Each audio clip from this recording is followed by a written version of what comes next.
Hello, everybody. This is Ryan Koki of the Seahawks Recap Show, and welcome to the Seahawks game recap. Cowboys versus Seahawks, Week 13 on Thursday Night Football, and it's another loss. That is three in a row now, but there were some positives in this game.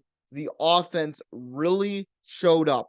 This is the kind of offense that we were expecting all season long. It took 13 weeks, but it is finally back. It looked like the old Seahawks offense from last year, and that's a really welcome sight to see.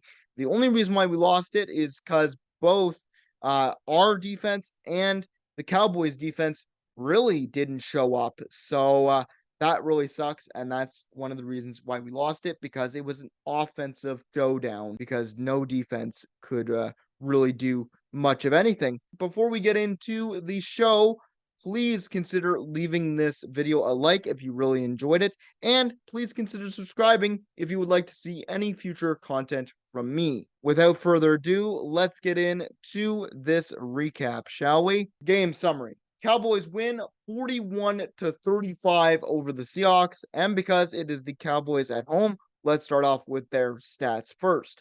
They had 410 total yards, 275 passing yards, 136 rushing yards, averaged 5.2 yards per play, 34 first downs. They went 8 for 14 on third down, went 1 for 2 on fourth down, had 79 total plays, 4 sacks allowed, 0 punts, had 9 penalties for 127 yards given up, 0 fumbles, 0 interceptions, and 36 minutes and 27 seconds of possession time. For the Seattle Seahawks, this was the best game of the season offensively. We had a total of 406 yards, 334 passing yards, 72 rushing yards, 6.3 yards per play, 24 first downs. We went 9 for 14 on third down efficiency. Beautiful. This is the kind of third down efficiency I wanted to see all season. Nice job from Shane Waldron. We went 0 for 3 on fourth down. That really cost us the game, because if we had just converted maybe one of those, we could have still been in this game because it was that close. We had 1 sack allowed, 0 punts. So no punts, no three and outs for both teams. That shows you that it was a big offensive shootout by both teams. But we had 10 penalties for 129 yards given up. If you know me, and if you've been watching this Seahawks game recap all season long, you will know that the penalties have really hurt the Seahawks, and it's the same thing here. We need to clean up the penalties. I'm done talking about them. It's so infuriating that we just shoot ourselves in the foot all the time with these penalties. It's so infuriating. We had 0 fumbles and 1 interception thrown from Geno Smith to Jerron Bland, and I believe it was picked off after the pass was trying to get to Tyler Lockett. We had 23 minutes and 33 seconds of possession time. Let's talk about Ryan's focus players, and let's talk about the Cowboys for a second. Dak Prescott had an amazing game, 29 for 41, 299 yards, 3 touchdowns, no interceptions. Nice to see from Dak Prescott. He just game managed. He was a game manager that game, and he was making big plays, big explosive plays, and it was mesmerizing to watch. I wish he didn't do so well against the Seahawks, but what you gonna do? The Cowboys have a legit good offense. Next, we had to Tony Pollard, 20 carries, 68 yards, averaged 3.4 yards per carry, 1 touchdown. And man, they've really switched up the run game, the Cowboys. They used to, with Ezekiel Elliott, run inside zone a heck of a lot, but now that Tony Pollard's taken over, they're running more of an outside zone scheme because of the explosiveness that Tony Pollard can create. So it's really nice to see a shift in how the run game moves with different running backs at at this system. We get to wide receiver, and it's CD Lamb. 12 receptions, 116 yards, averaged 9.7 yards per reception, and had the one touchdown. Man, CD Lamb was a problem all night last night. He was burning every corner we had. Reek Woolen didn't matter. He was burning them. Devin Witherspoon didn't matter. He was burning them. Trey Brown didn't matter. He was burning them. And that's why there were so many defensive pass interference calls on this Seahawks secondary, because we just couldn't keep up with the might that is CD Lamb. He's such a shifty, fast, wide receiver and a very good route runner at that too. So he's got some blistering speed when he needs to be. The Seahawks offense, and let's talk about Geno Smith. 23 for 41, had 334 passing yards, 3 touchdowns, 1 interception, and also had a rushing touchdown in there. So, all things considered, great game from Geno Smith. Another game where he's managing the clock. He's managing the clock. He's managing his wide receivers. He's having time to throw the ball. That's the most important thing. The offensive line, now with Abraham Lucas back, he had time to throw the ball in that first half. And even some parts in the second half, he had time to throw the ball and make sure his wide receivers were open enough so that he could take big shots downfield. And it was just nice to see, because that is the type of player Geno Smith is when he has time to survey the field, and he can even scramble out of the pocket. He was showing that he could scramble out of the pocket and evade pressure. So it was really nice to see. Zach Charbonnet is the running back. He had 19 carries, 60 yards, averaged 3.2 yards per carry, and had 1 touchdown. That is his first NFL touchdown in his career and his first as a Seattle Seahawk.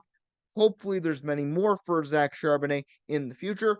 Nice, solid game from him. Can't complain about what he did. Nice carry for the workload for the rookie. Next up, we got DK Metcalf. It's nice to see him back on this list. He had 6 receptions, 134 yards, averaged 22.3 yards per reception, and had the 3 touchdowns. Big red zone offensive presence in this game. And again, DK at the beginning of this game said, I need to get back to doing my job. And what that means is he was doing way too much. He was putting himself in positions where you could see it. He was trying to be the big play guy. He was trying to make sure that, he was the focal point. Now, with him getting back to what he does best, which is red zone and a little bit of deep shots, he's now taking this team and elevating them by just doing the simple things, doing what he can, instead of trying to be that big play guy that we always need him to be. Now he's just doing his job. He was more confident in this game, and the stats really reflect his good work. Next, we get to the defenses, and let's get to the Cowboys first. D lineman Jonathan Hankins, 3 solo tackles, 1 assisted, 1 sack, 0 forced fumbles. This D line, especially in the second half for the Cowboys, was a monster. They were causing havoc, and that's the thing with D lines and with this whole defense. You can see that this D line is very, very good, very, very poised, very, very potent, and it's just insane to see how good they are with Micah Parsons, Jonathan Hankins, and DeMarcus Lawrence on that side. We get to the DBs, and it's Deron Bland. He had 5 solo tackles, 1 assisted, 0 sacks, 1 interception. He has now 8 interceptions on the year, and 5 of those are pick sixes. He's just insane. He's really shown up in his second year in the league after Trayvon Diggs went down with his injury in the ACL in practice. He's really shown that he could be a very good corner, and he's got some very good anticipation skills. That's why he got the pick against Tyler Lockett, because he read the quarterback and he read how Tyler Lockett was running his route, and he just picked it off and anticipated. And that's just insane for a corner who's only in his second year in the league. We get to the linebacker, and it's Micah Parsons. 1 solo tackle, 1 assisted, 0 sacks, 0 interceptions. And his stats on paper don't tell the full story, because Micah Parsons is a disruptive man. In that second half, he was causing all sorts of havoc. getting around Charles Cross, creating pressure, making sure that Geno had no time to throw the ball at all. And that's what happens when you have a guy like Micah Parsons. If he's not getting the sacks on the stat sheet, he's at least forcing very, very, very quick decisions from opposing quarterbacks. And that's why the Cowboys have now won, I believe, 12 straight at home on home turf, because they are just that enthrallic with their defensive pass rush. Next up, we got the Seahawks defense. Speaking of pass rush, let's talk about Jaron Reed. 4 solo tackles, 3 assisted, 1 sack, 0 forced fumble. This D line, nice job from them. They're getting the sacks. They got 4 sacks in this game, and it's nice to see from them.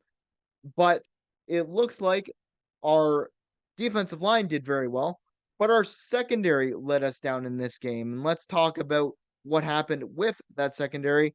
And for the secondary, DB, Quandre Diggs is my focus player because he was the one guy that didn't commit several pass interference calls on this defensive side. And he was actually making big tackles on the field.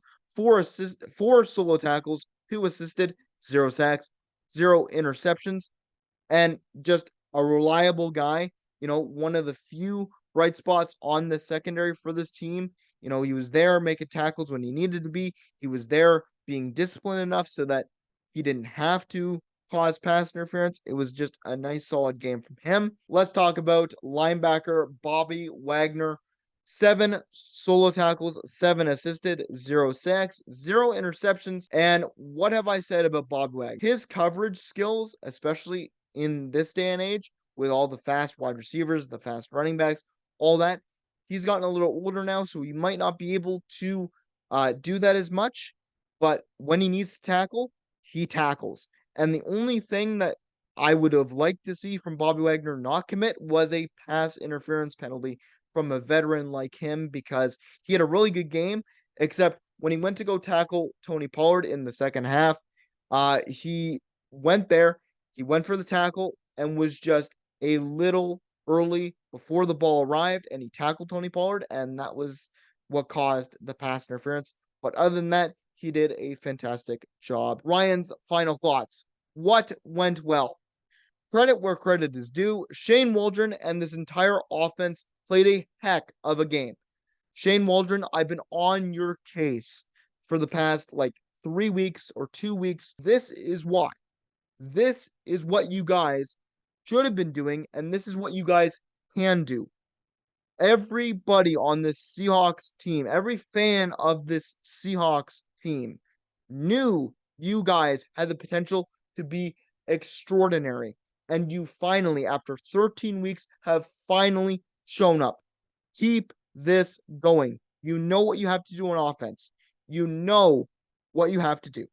So keep on doing it. And hopefully, next game against the 49ers in week 14, we can get the defense back on track so that they can help you win a game. It was also a very good game, and may I say, a career day for JSN. Nice to see you guys actually using him now, and he's now a big part of this offense. He's finally getting to grips with how to be utilized in the system, and it's very nice. 7 receptions, 62 yards. A very good game from him, and he was very crucial on third down. Nice to see the rookie getting some big opportunities and some big plays. Scoring 35 points on offense should win you this game. It just really sucks because we had a very good offensive day, but a very poor defensive day. And if we can get these two together, the offense and the defense on the same page, playing like they have been, then we'll be good. Now we just need to get some more wins. What to improve on? The defense tonight, man, was not good enough. Too many pass interference calls on this defensive side, and the tackling has been a real issue over these past couple games. You're going against a really good offense with the Dallas Cowboys. I get it. It's going to be a tough task, but you just need to stop committing penalties because you really shot yourselves in the foot there. There were a lot of times, and I've mentioned this before, Reek Woolen, again, out of position. A lot of his pass interference calls were kind of warranted. There's probably one in there on CD Lamb where he touches his shoulder and CD Lamb just falls over. Yeah, you could probably call that not pass interference. But again, the positioning was all an issue. And again, CD Lamb is a top 5 receiver in this league, possibly. So I get he's a very shifty receiver, but you're going to go up against the best in the playoffs. So you need to make sure that you're disciplined enough to not lose positioning. And when you lose positioning, try to get back, but don't cause PI because that was a big problem in this game. The penalties are just killing us at the moment. If we can stay more disciplined and make sure our positioning is good, we wouldn't cause many penalties and so many flags. All in all, just a really disappointing loss because, again, the offense, best game of the year, and sadly, the defense just lays an egg in this one. Now we're on a 3-game losing streak. This was a must-win game because if the Rams win in Week 13, we've now got a huge problem because now they can take second in the NFC West. And because they've already beaten us twice in the divisional series, they could take our playoff spot if we're not too careful. So the next 2 games, you got the 49ers, and then you got on Monday Night Football, the Philadelphia Eagles in Week 15. If we keep it competitive, if we still lose those games, but we keep them competitive, I won't be as mad. I'll still be mad because it'll still be 2 losses, but we'll be 6-8. But then we need to win the next 3 games against the Steelers, the Titans, and then the Cardinals to make it to a 9-8 record. I want to see, now that we've got the offense on track, if the defense can get back to what they've been doing all season, which is better tackling, maybe get a pick or a fumble or something, get a turnover in there, will be gold. This was just a bad game for the defense, so we just need to get them back on track. And maybe we can take the fight to the 49ers in Week 14 next week. Anyways, this has been Ryan Koki of the Seahawks Recap Show. Game recap for Cowboys versus Seahawks Week 13 matchup. I hope you enjoy the rest of your week, and I will see you on Saturday for News of the Week, episode 17. See you then. Go Hawks, go. And let's see if we can snap this 3-game losing streak with a win over the 49ers in Week 14. I will see you all then.